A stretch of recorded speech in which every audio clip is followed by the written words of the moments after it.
Le droit en débat avec l'ECLJ sur RCF Alsace. Bienvenue à tous pour ce nouveau numéro du droit en débat. Avec moi ce soir Grégoire Pupin, directeur de l'ECLJ, et en duplex maître Jérôme Triomphe, avocat de Pierre et Viviane Lambert. Merci d'être avec nous ce soir pour, vous en doutez, faire le point sur les débats sur l'euthanasie et le suicide assisté en France, encore récemment relancé en France. L'affaire Lambert se poursuit à l'ONU et devant les juridictions administratives françaises. Nous faisons point ce soir avec maître Triomphe.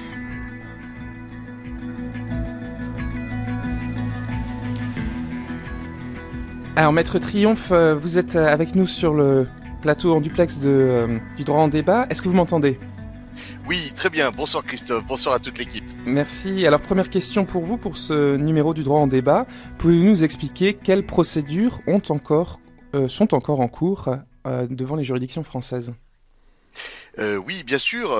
Tout d'abord, pour rebondir sur votre présentation, vous avez raison de rappeler que l'affaire, malheureusement, puisqu'il faut l'appeler comme ça, en n'oubliant pas que derrière, il s'agit d'un être humain, l'affaire de Vincent Lambert était une affaire d'euthanasie. Non pas telle qu'on l'envisage dans les médias, à savoir la mort que l'on demande soi-même pour soi-même, mais en réalité, une mort qui a été imposée à Vincent et de la manière la plus abominable qui soit.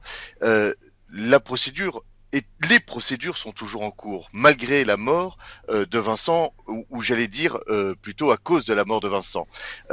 Parce que il y a eu, je rappelle, le 20 mai 2019, Vincent était encore vivant, le médecin, le docteur Sanchez, avait commencé son processus de mort qui consistait à arrêter l'alimentation et l'hydratation et à placer Vincent sous sédation profonde et continue jusqu'au décès. Nous lui avons délivré immédiatement la citation directe devant le tribunal correctionnel qui était prête pour non-assistance à personne en péril sur un certain nombre de points, et le principal étant celui du refus du médecin de l'État français, du CHU de Reims, de respecter les mesures conservatoires qui avaient été édictées par le Comité des droits des personnes handicapées de l'ONU et qui s'imposaient évidemment en application des conventions de la Convention internationale qui avait été ratifiée par la France, ainsi que du protocole additionnel qui prévoyait que, au terme de ce protocole, l'article 4, sauf erreur, la France s'engageait à respecter les recours individuels portés devant le CDPH et à respecter évidemment toutes les dispositions de ces conventions, de ces deux conventions internationales. Alors pour rester simple pour nos auditeurs, maître Triomphe, c'est le médecin alors aujourd'hui qui est poursuivi ? Alors absolument, le médecin est poursuivi parce que nous avions poursuivi initialement d'ailleurs la directrice du CHU de Reims, puisque c'est elle qui avait également refusé de faire respecter ces mesures conservatoires, mais le tribunal de Reims nous a signifié d'une certaine manière que ce dossier, ils n'en voulaient pas, puisqu'ils ont fixé une consignation de 6 000 €. La consignation est ce qui permet de faire aboutir la citation, sinon la citation devient irrecevable. 6 000 € pour Pierre, 6 000 € pour Viviane, dans chacune des deux citations que nous avions délivrées contre la directrice générale et contre le médecin, ce qui faisait 24 000 €. Je rappelle quand même que le maximum prévu par la loi est de 15 000 €. Donc vous voyez, par un artifice procédural, on arrivait à 24 000 €. Donc nous nous étions finalement contentés de ne consigner que pour Viviane Lambert contre le seul médecin, le docteur Sanchez. Et nous avions cité, donc je le rappelle, le 20 mai 2019, Vincent était encore vivant. Le soir, souvenez-vous que la Cour d'appel de Paris va sauver la vie de Vincent en disant les mesures conservatoires du Comité des droits des personnes handicapées sont obligatoires, vous devez les respecter, et donc elles avaient été respectées, contraints et forcés, et le docteur Sanchez les avait respectées le 20 mai au soir, mais il avait repris son œuvre de mort le 3 juillet, et qui avait abouti à la mort abominable de Vincent le 11 juillet. Donc voilà où nous en étions. Nous avons cette procédure était en cours du vivant de Vincent pour non-assistance à personne en péril. Alors les auditeurs diront oui, mais il est mort, pourquoi pas une plainte pour meurtre, pour assassinat, pour ce qu'on veut. Eh bien tout simplement parce que, encore une fois, cette procédure qui se poursuit l'a été du temps du vivant de Vincent. Nous avons plaidé le 19 novembre 2019 devant le tribunal correctionnel, qui n'a répondu à rien et à aucun de nos arguments de droit international et qui nous a déboutés, qui a relaxé plutôt techniquement le docteur Sanchez. Nous avons fait appel et nous étions devant la cour d'appel le 11 septembre dernier pour, plaider sur un plan civil, peu importe les détails techniques, contre le docteur Sanchez, pour que la cour juge et reconnaisse que le docteur Sanchez avait manqué à son obligation de médecin de faire bénéficier Vincent des mesures conservatoires qui avaient été dictées par l'ONU. C'était une audience importante, c'était une audience qui a été dense, même si elle n'a duré que 2h30. Et pendant 2h30, nous avons débattu de ces mesures conservatoires, je dois dire, devant une cour d'appel extrêmement attentive, et nous avions fait citer comme témoin Grégor Pupin, qui est sur votre plateau évidemment, parce que c'est non seulement un grand juriste, non seulement c'est un grand spécialiste du droit international, mais en plus il nous accompagne, ainsi qu'avec vous tous, le CLJ, devant la Cour européenne d'abord, et ensuite devant le CDPH, le Comité des droits des personnes handicapées de l'ONU, depuis bientôt 6 ans. Grégor Pupin a fait un témoignage absolument magistral que personne n'a cherché à contredire, parce que c'était une démonstration imparable et implacable du droit international, et en refusant de respecter les mesures provisoires, finalement, qu'a fait la France, qu'a fait le docteur Sanchez, sinon remettre en cause 70 ans de protection des droits de l'homme dans le monde et 4000 ans de droit international. Donc, nous attendons la décision qui interviendra prochainement, et évidemment, nous ne manquerons pas d'en informer les uns et les autres. Est-ce que, Grégor Pupin, vous partagez l'enthousiasme de Maître Triomphe sur cette audience ? Qu'est-ce que vous pouvez nous dire sur cette audience ? Écoutez, l'audience s'est très bien passée. Je dois dire, les juges étaient effectivement très intéressés, très réceptifs. La question centrale était la nature et la portée juridique des mesures conservatoires prescrites par le Comité des Nations Unies pour les droits des personnes handicapées. Je crois que les juges ont bien compris effectivement que le non-respect de ces mesures entraînera très certainement, même sans aucun doute, un constat de violation des obligations françaises par le Comité des Nations Unies. Donc là-dessus, c'est certain. Le comité a compris l'enjeu de droit international, l'enjeu consistant à faire respecter par les États leurs obligations internationales engagées, prises au titre des conventions internationales. La question qui se pose maintenant, ce sera pour les juges de voir comment cette obligation pèse sur l'hôpital et le médecin dans le contexte plus général où le gouvernement français manifestement a piétiné ses engagements internationaux publiquement. Donc nous sommes dans une situation paradoxale où d'un côté nous avons un gouvernement qui dit oui, nous voulons respecter le droit international et les droits de l'homme, en particulier les droits des personnes handicapées, et en même temps qui, dans ce cas précis de l'affaire de Vincent Lambert, piétine ses propres engagements et manque à ses engagements. Donc nous sommes dans cette situation où on voit bien toute l'influence délétère que peut avoir des a priori politiques et idéologiques sur le bon déroulement d'une affaire qui normalement ne devrait être traitée que d'un point de vue juridique.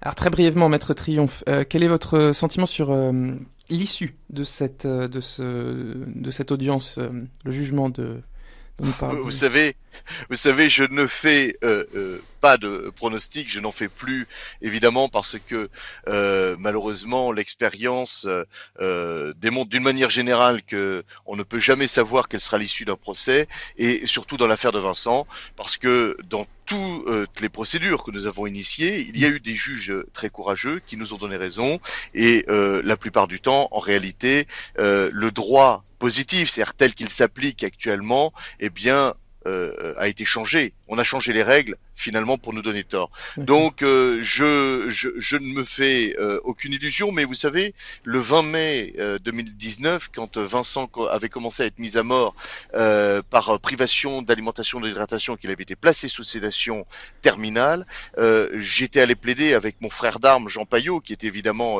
à l'audience également avec nous le 11 septembre à la cour d'appel de Reims, puisque nous avons fait toutes les audiences ensemble dans cette affaire. Quand le 20 mai je vais plaider avec Jean, Jean est toujours beaucoup plus optimiste que moi. Moi, j'y allais en me disant au moins Vincent ne sera pas mort sans défenseur. Et le soir, nous gagnons. Donc, nous verrons bien. Très bien. Alors justement sur la déshydratation, j'ai 2 questions. J'aimerais avoir votre réaction si possible. La première, c'est donc l'actualité avec monsieur Alain Koch. Alain Koch a écrit au président de la République pour demander à être aidé à mourir, et il avait commencé à cesser de s'hydrater et de s'alimenter vendredi 4 septembre. Finalement, les médias en ont un petit peu moins parlé, mais après quelques jours, il a arrêté et a demandé des soins palliatifs. Quelle est votre réaction sur cette actualité de monsieur Alain Koch ? Bah écoutez, je l'ai plaidé le 11 septembre à la cour d'appel de Reims pour mettre un peu quand même en perspective cette situation, et j'ai plaidé d'ailleurs la mort abominable de Vincent. Si nous avons 2 minutes, je vous dirai ce qu'il en est. Alain Koch, c'est quelque chose, une affaire assez emblématique, parce que Alain Koch est un militant de l'ADMD, du droit à mourir dans la dignité, enfin du prétendu droit à mourir dans la dignité, et son action est politique, son action est militante. Alors, Alain Koch est atteint, je n'en sais rien, c'est ce qu'il dit, peut-être que c'est vrai, peut-être que tout cela ne l'est pas tout à fait, je ne sais pas. Il est atteint d'une maladie dégénérative qui le ferait souffrir. Une précision, personne ne veut de la souffrance et ne veut imposer de la souffrance aux autres. Simplement, lui, il a décidé que, eh bien, il voulait obtenir du président Macron le droit de mourir avec une sédation létale et terminale, évidemment.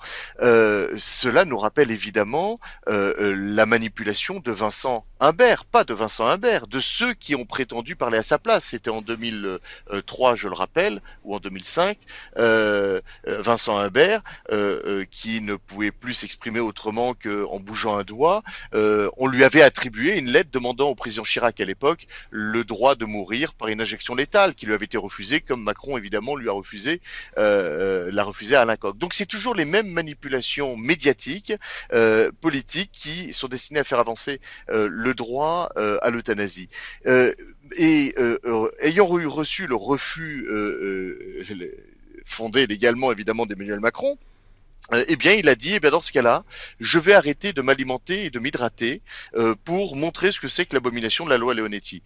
Il ne vous étonnera pas que Jean-Luc Romero, le président de la DMD, a été vu à son chevet, il a été filmé à son chevet, mais François Lambert également, le demi-neveu de Vincent Lambert, qui a été l'artisan principal de l'affaire de Vincent et de son aboutissement abominable le 11 juillet, et était également en lien avec Alain Koch. Et aujourd'hui, François Lambert se bat pour l'injection létale parce que il a constaté, il a réalisé, s'il ne l'avait pas réalisé avant, que priver d'alimentation et d'hydratation un être humain était abominable. Et bien, que s'est-il passé au bout de 4 jours de privation d'alimentation et d'hydratation? Alors je précise qu'Alain Koch voulait filmer sa mort en direct sur Facebook. Facebook a évidemment empêché cela. Et au bout de 4 jours, Alain Koch souffrait de manière tellement abominable qu'il a demandé à être hospitalisé, il a appelé le SAMU, et il a accepté non seulement des soins palliatifs destinés à le soulager, mais il a accepté d'être réalimenté et réhydraté. Et il le proclame partout, eh bien, en disant je vais rentrer à la maison d'ici quelques jours, je vais me requinquer, je vais reprendre des forces et continuer mon combat. C'est-à-dire que la souffrance abominable due à la déshydratation principalement était infiniment plus insupportable que la souffrance de sa maladie qui lui faisait demander de mourir. C'est quand même quelque chose de très important et qui manifeste que les pulsions de vie sont en réalité toujours plus importantes que les pulsions de mort qui ne sont pas des pulsions, qui sont en réalité des manifestations d'idéologie, mais qui ne tiennent pas face à la réalité en réalité. Merci. Grégoire Pupin, une réflexion? Oui, non, justement, c'est cette question de l'alimentation et de l'hydratation qui sera jugée, nous espérons, par le Comité des droits des personnes handicapées, puisque Absolument. la Convention des Nations Unies prévoit précisément que l'alimentation et l'hydratation sont dues aux personnes handicapées. Ne peuvent jamais leur être refusés, c'est ce que dit le texte, effectivement. Et donc, le comité va juger la loi française, et va juger la loi française à travers le cas de Vincent Lambert, pour savoir si son application en l'espèce et sur d'autres affaires que nous avons identifiées, respecte ou non les engagements internationaux. Donc nous, maintenant, notre œuvre va être de convaincre le comité de faire respecter explicitement le droit international, et donc cette prescription qui prévoit que l'alimentation et l'hydratation sont dues aux personnes handicapées. Bon, je suis désolé, c'est dommage qu'on ait qu'un quart d'heure parce que je sens que Maître Triomphe aurait encore aimé nous raconter beaucoup de choses. Merci quand même à vous deux pour ces éclairages. Donc vous êtes Maître Triomphe, je le rappelle, avocat au barreau de Paris, et vous représentez les parents de Vincent Lambert. Merci à Nicolas à la régie, Grégoire Pupin, merci. Nous nous retrouverons samedi prochain à 18h15 pour un nouveau numéro du Droit en débat. Très bonne soirée sur RCF.